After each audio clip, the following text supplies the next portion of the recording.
നന്ദിയുണ്ട് ശ്രീ സതീശ, നന്ദിയുണ്ട്. എന്തിനാണെന്നല്ലേ പറയാം, വഴിയേ പറയാം. കേരള നിയമസഭയിലേക്ക് നേർനടയിലൂടെ, അതായത് മെയിൻ എൻട്രൻസിലൂടെ ഇറങ്ങണമെങ്കിലും എത്ര പടിക്കെട്ട് കയറി ഇറങ്ങണം അറിയാമോ? 30. അവിടെ നിന്ന് മെയിൻ ഗേറ്റ് വരെ എത്ര ദൂരമുണ്ടെന്നറിയാമോ? 30 മീറ്റർ. കഴിഞ്ഞ മെയ് 18 ശേഷം കേരളത്തിൽ ചില മാറ്റങ്ങൾ സംഭവിച്ചിരുന്നു.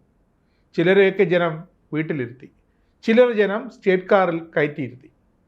ഇതാ നോക്കൂ, അതിനുശേഷം ഈ 30 പടിക്കെട്ടുകൾ അനായാസം ഇറങ്ങി 30 മീറ്റർ ദൂരം കൂളായി നടന്ന് മെയിൻ ഗേറ്റിലേക്ക് വരുന്ന പ്രതിപക്ഷ നേതാവ് പിണറായി വിജയനെയാണ് നിങ്ങളിതാ ഇവിടെ കാണുന്നത്. കുറച്ചാണ് ഇത് കൊടുക്കാൻ പോകുന്നത്. സർ, ഈ കാര്യത്തിൽ ബഹുമാനപ്പെട്ട മുഖ്യമന്ത്രി വളരെ കടുംപിടുത്തത്തിലാണ് നിൽക്കുന്നത്. അതുകൊണ്ട് തന്നെ ഇതിനോട് ഒരു തരത്തിലും യോജിച്ചു പോകാൻ ഞങ്ങൾക്കാവില്ല. ഈ നടപടിയോട് പൂർണ്ണ വിയോജിപ്പാണ്. ഈ നടപടിക്രമത്തോട് ഞങ്ങൾക്ക് യോജിപ്പില്ല. ഞങ്ങൾ ഇത് പ്രതിഷേധിച്ചുകൊണ്ട് ഈ ഘട്ടത്തിൽ ബഹിഷ്കരിക്കുകയാണ്. ബഹുമാനപ്പെട്ട മുഖ്യമന്ത്രിക്ക് 2026 കേരള സർക്കാരിന്റെ 3-ാം നമ്പർ ബിൽ അവതരിപ്പിക്കാവുന്നതാണ്. അല്ല, ഒരു കാര്യം കേട്ടോ, അല്ല അവര് പോകട്ടെ.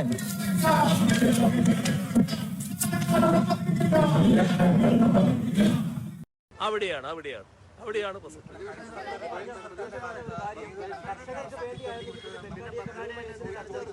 ഏത് കഴിഞ്ഞ സർക്കാരിന്റെ കാലത്ത് കൃത്യമായി സബ്ജക്ട് കമ്മിറ്റിയുടെ മുന്നിൽ പോയിട്ടാണ് ഫൈനാൻസ് ബില്ല് വന്നത്. അങ്ങനെ ഒരു പ്രശ്നമേ ഇല്ല. കൃത്യമായി ചർച്ച ചെയ്തിട്ട് സബ്ജക്ട് കമ്മിറ്റിയുടെ മുന്നിൽ പോയിട്ടാണ് കാര്യങ്ങൾ നടന്നിട്ടുള്ളത്.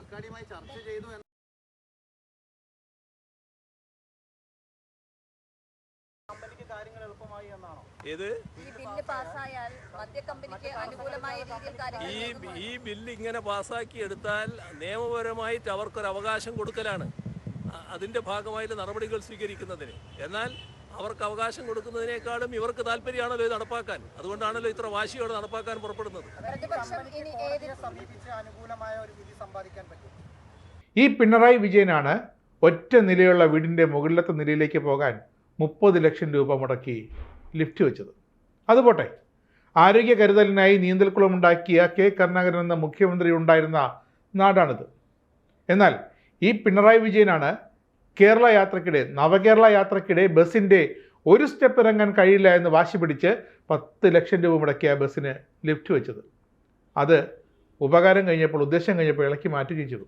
ഈ പിണറായി വിജയനാണ് 10 മീറ്റർ നടക്കാൻ കഴിയില്ല എന്ന് പറഞ്ഞ് ആ ബസ് അതിന് വളഞ്ഞു കയറി ചുറ്റി വേദിക്ക് മുന്നിൽ തന്നെ കൊണ്ടിറക്കാനായി 23 സ്കൂളുകളുടെ മതിലുകൾ പൊളിച്ചത്. നാട്ടുകാരുടെ പണം കാണുമ്പോൾ എന്തും ചെയ്യാൻ തോന്നുന്ന, നാട്ടുകാരുടെ പണം കാണുമ്പോൾ അർമാദിക്കാൻ തോന്നുന്ന ഒരുതരം വിങ്ങലുണ്ട്. ഒരു പാർട്ടിക്കുണ്ടാകുന്ന ഒരു മതിഭ്രമമുണ്ട്. അതായിരുന്നു പിണറായി വിജയൻ എന്ന അന്നത്തെ മുഖ്യമന്ത്രിയും അനുയായികളും. ഇന്നിതാ കാര്യം മാറി, കഥ മാറി, സുരക്ഷാ കമാൻഡോസ് മാറി, രക്ഷാപ്രവർത്തകർ മാറി, അപ്പോൾ ആളും മാറി. ഇപ്പോൾ അദ്ദേഹത്തിന് ഒരു കുഴപ്പവുമില്ല, ഒന്നും വേണ്ട. അതാണ് ഇവിടുത്തെ ഹൈലൈറ്റ്. 247 കോടി രൂപയാണ് കഴിഞ്ഞ സർക്കാർ പാവപ്പെട്ട കേരളത്തിലെ ജനങ്ങളുടെ ഖജനാവിൽ നിന്നെടുത്ത് 3-ാം തവണയും ഒന്ന് ജയിച്ചു കിട്ടാൻ നിയമസഭാ തിരഞ്ഞെടുപ്പിൻ്റെ തലേ മാസം കേരളത്തിലുടനീളം വികസന കേരളം എന്ന ഫ്ലക്സുകൾ, പത്രപരസ്യങ്ങളൊക്കെ അടിച്ചുവിട്ടത്. അതായത് കേരളത്തിലെ പാവപ്പെട്ട മനുഷ്യർക്ക് 6175 ലൈഫ് മിഷൻ വീടുകൾ പണിത് കൊടുക്കാനുള്ള പണം. അപ്പോൾ ഇതായിരുന്നു പിണറായി വിജയൻ. ഇത്രയേ ഉള്ളോ? നടന്നു വരേണ്ടി വന്നാൽ അങ്ങനെ നടന്ന് തന്നെ വരേണ്ടി വരും. അങ്ങനെ നടക്കാൻ മനസ്സ് തോന്നിക്കാത്തതിന് അന്നത്തെ കാരണം സ്റ്റേറ്റ് കാറും മുഖ്യമന്ത്രി കസേരയും ഔദ്യോഗിക വസതിയും ഒക്കെ ഉള്ളതായിരുന്നു. എന്നാൽ ഇപ്പോൾ അതൊക്കെ കേരളത്തിൽ മനസ്സിലായി. അതാണ് രാഷ്ട്രീയം. പിണറായിയെ വീട്ടിലിരുത്തി 1-ാം നമ്പർ കാറിൽ കയറിയിരുന്ന VD സതീശന് തൽക്കാലത്തേക്ക് എസ്കോർട്ടും പൈലറ്റുമില്ലാതെ മറ്റൊന്നും വേണ്ട. മോട്ടോർക്കേഡിൽ ആംബുലൻസും വേണ്ട, ഇന്ത്യ റിസർവ് ബറ്റാലിയൻ കമാൻഡോസും വേണ്ട, പോലീസും പട്ടാളവും ഒന്നും വേണ്ട. അവരൊക്കെ ഹാപ്പി. എവിടെയുമായി ഇന്നോവ ചെന്നിറങ്ങിക്കൊള്ളും. ഡീസലിന് വലിയ വിലയായതിനാൽ ആ മനുഷ്യൻ വേണമെങ്കിലും അല്പം നടന്നു ചെന്നെത്തും. അതൊക്കെ അവിടെ നിൽക്കട്ടെ. എത്ര കാലം ഇങ്ങനെ എളിമയുള്ള ഒരു മുഖമായി മുഖ്യമന്ത്രിയായി VD സതീശൻ തുടരുമെന്ന് നമുക്ക് കാത്തിരുന്ന് കാണാം. ഹുങ്ക് കയറാതിരിക്കട്ടെ. ഒരു ആശ്വാസമുണ്ട്. 1-ാം നമ്പർ സ്റ്റേറ്റ് കാറിൽ ദേശീയപാത ഉയർത്തുനിന്നും കൈ കാണിച്ച് കയറാൻ വെള്ളാപ്പള്ളിയോ സുകുമാരൻ നായരോ ഒന്നും ധൈര്യപ്പെടില്ലെന്നുറപ്പ്.